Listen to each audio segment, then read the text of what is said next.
Vamos agora falar de acessibilidade. A maioria dos estabelecimentos comerciais do ramo de alimentação não oferece cardápios em braille. Um desrespeito que constrange muita gente e atinge diretamente a qualidade de vida das pessoas com deficiência visual. Este é o tema do nosso quadro Saúde em Foco de hoje. Fazer um lanchinho na capital dos bares e restaurantes é uma tarefa fácil, certo? Nem sempre. Você tem cardápio em braille? Não tenho. Aí no caso, quando o deficiente vem assim sozinho, como que fica? A gente explica pra ele o cardápio, o que tem no cardápio, o que ele quer comer ou o que ele quer beber. Vocês têm cardápio em braille? Não temos. Entre os 18 mil estabelecimentos do ramo de alimentação em Belo Horizonte, é difícil encontrar um que ofereça o cardápio em braille. Porque geralmente os estabelecimentos não têm, então se já na maioria não tem, entendeu? Isso. Não, mas foi uma boa você ter feito essa pergunta. A gente vai... Mas fica a dica. Com certeza. Não tem desculpa, fazer um cardápio em braille não é tão difícil e nem tão caro. A Associação de Amigos do Instituto São Rafael tem todo o equipamento necessário e cada folha impressa custa apenas R$1. Uma das diferenças está no volume, já que o texto escrito em braille ocupa mais espaço. A ausência do cardápio nos bares e restaurantes está relacionada à falta de exigência e também de interesse. Acho que falta uma cobrança, talvez nossa mesmo, como deficiente, e os próprios representantes dos empresários, né? Cada necessidade, ela tem sua especificidade, né? Não tem como você só colocar rampa e banheiros acessíveis para cadeirante e achar que vai atender um cego, um surdo ou o que for. Este restaurante está de portas abertas para a inclusão. O cardápio em braille foi presente de um cliente e tem sido muito útil. Uma amiga nossa, né, cliente, que através da faculdade já teria que fazer um trabalho, que seria esse cardápio em braille. Ela pediu que a gente pudesse ceder, né, um cardápio nosso para que ela pudesse executar o trabalho. E depois de ela ter feito, corrigido e aprovado, ela acabou presenteando a gente com um cardápio desse em braille e que normalmente quando chegam clientes cegos e tudo, a gente oferece, trazendo satisfação para eles sendo sentido inclusos na sociedade. Uma medida simples que conquista o consumidor e aproxima as pessoas. Quando você trata a questão assim, do diferente com diferença, no sentido de, já que ele é diferente, ele precisa de ser tratado com uma certa diferença para que as condições dele se tornem iguais, se tornem semelhantes às das demais pessoas. E agora eu quero chamar a sua atenção para este assunto. Recentemente, o Ministério Público Federal pediu por meio de uma ação judicial a condenação dos responsáveis de 8 casarões históricos em Paracatu. O Ministério ainda pediu que os responsáveis respondam por dano moral coletivo com pagamento de indenizações. Tudo isso porque, segundo o MPF, os proprietários haviam feito obras ilegais nas casas que são tombadas como patrimônio histórico de Paracatu.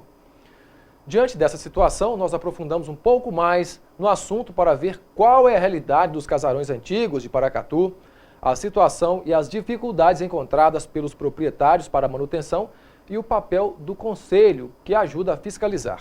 Veja na reportagem a seguir. Um patrimônio material que enche os olhos de quem observa. Assim, são os casarões antigos da velha Paracatu. Com aspectos coloniais, eles fascinam paracatuenses e turistas. Só que a falta de cuidado pode levar ao abandono. Mas afinal, o que fazer para conservar este importante patrimônio do município sem infringir a lei?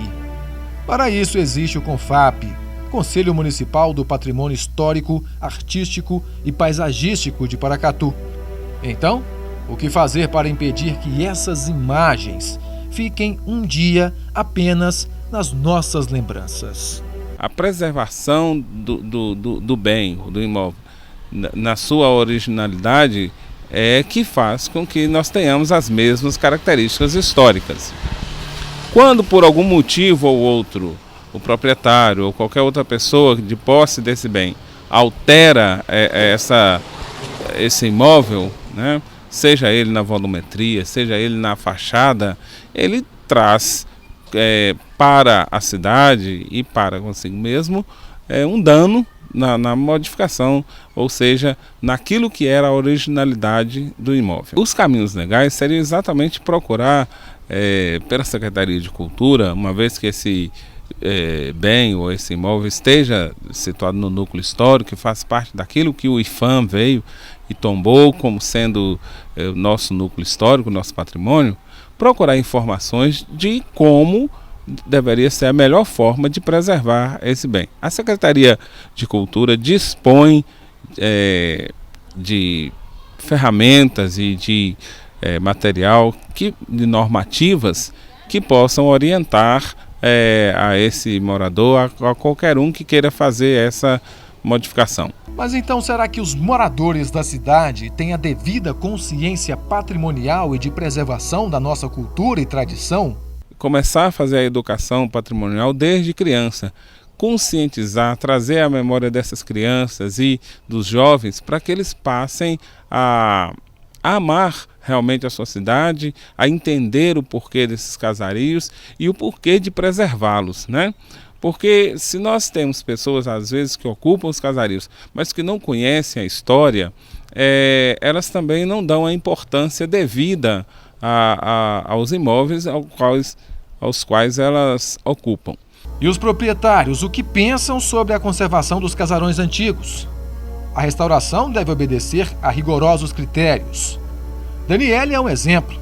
Ela veio com o marido para Paracatu há 2 anos e se encantou com a cidade.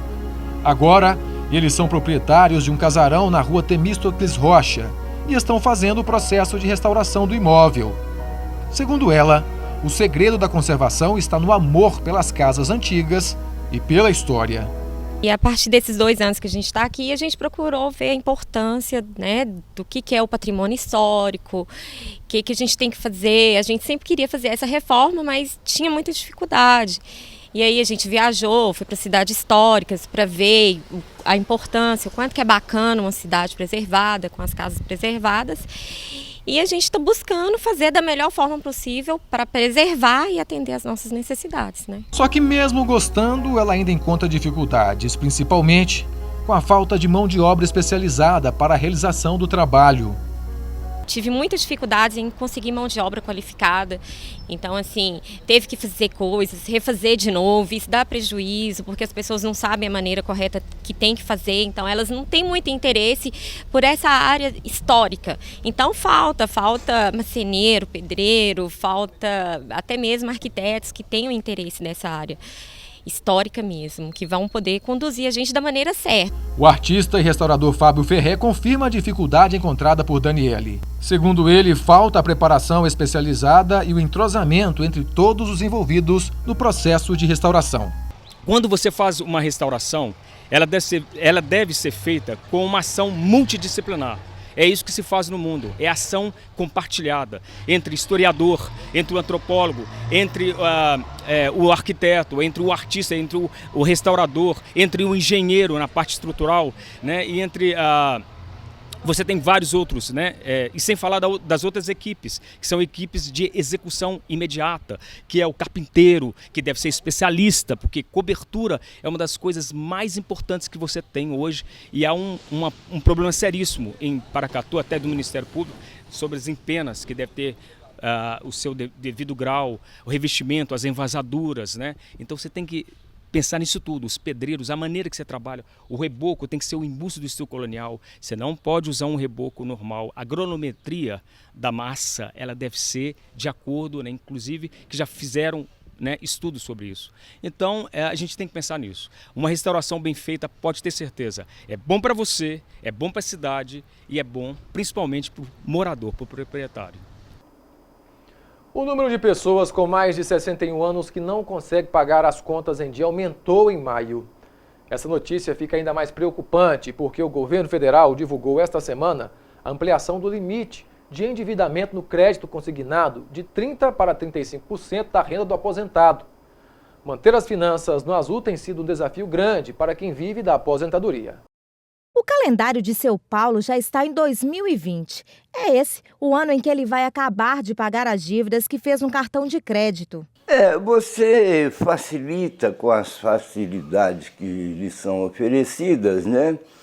E você vai assumindo compromisso, de repente você se dá numa situação que você não tem condição de cumprir aquilo que você assumiu. Não é que está gastando, que está passeando, carro novo, nada disso. É tudo dentro da sua necessidade. O número de idosos com mais de 61 anos que têm dívidas aumentou de 11,8% para 12,2% em maio, em comparação com o mesmo período do ano passado. A pesquisa mensal da Serasa mostra que esse é o grupo de pessoas em que o endividamento mais cresceu. O governo federal acaba de ampliar o limite de empréstimo consignado de 30% para 35%. Esses 5% vão ser destinados a dívidas com cartão de crédito, que é aqui o caso do senhor Paulo. Senhor Paulo, você acha que essa medida vai beneficiar o senhor e aos outros idosos que têm dívidas com cartão? Não, eu não acho que vai beneficiar. Ele vai facilitar o endividamento maior do aposentado. E com isso, ele vai se encalacrar cada vez mais. Por quê? Nós estamos num período de alta inflação. Se o aposentado tem 30% comprometido com o desconto em folha, sobra 70% para o resto.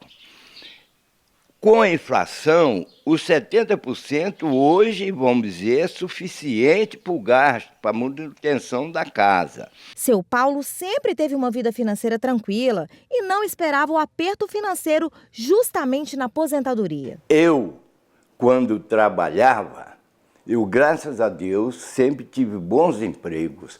Eu recolhia para o INSS 9 salários, 9. Aposentei com 7. Hoje eu ganho na faixa de 3. Este professor explica que a dívida com cartão de crédito é a mais cara. Para ele, a nova medida do governo pode ajudar o aposentado a amenizar as contas. O importante dessa medida é que ele vai ter agora a possibilidade de pegar um empréstimo adicional para pagar um empréstimo caro. É essa a ideia. Então, pegue empréstimos mais baratos e pague o caro.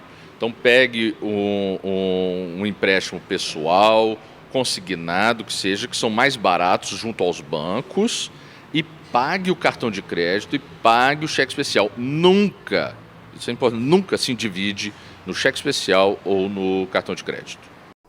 E o Minas Brasil Notícias de hoje termina aqui. Outras informações nesta sexta-feira, às 7h15, no Jornal da Manhã. Ou então, acesse o nosso site www.mbnews.tv.br. Continue sintonizado com a nossa programação. Uma boa noite e até amanhã.